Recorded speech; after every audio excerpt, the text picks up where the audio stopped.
এটাই পুজো হয়।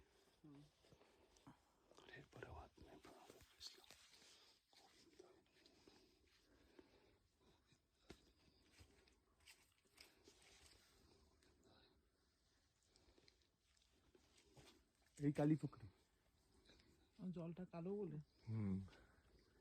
ये भी एक काली पुकड़ी है और संदकफू जाने के टाइम में भी एक काली पुकड़ी मिलता है।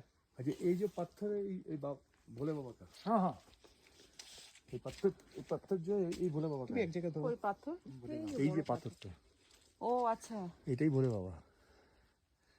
তুই চিন্তা কর না, এত ডিপ জঙ্গলে কি করে পাথর আসবে? এরকম একটা পাথর পড়ে আছে আর এখানে জল। মা কালীর পুজো হয় নাকি? কালী পুকুরি বলে নাকি? না, জলটা কালো বলে। ये क्या डीप है नहीं पानी? वहाँ पे बहुत डीप है।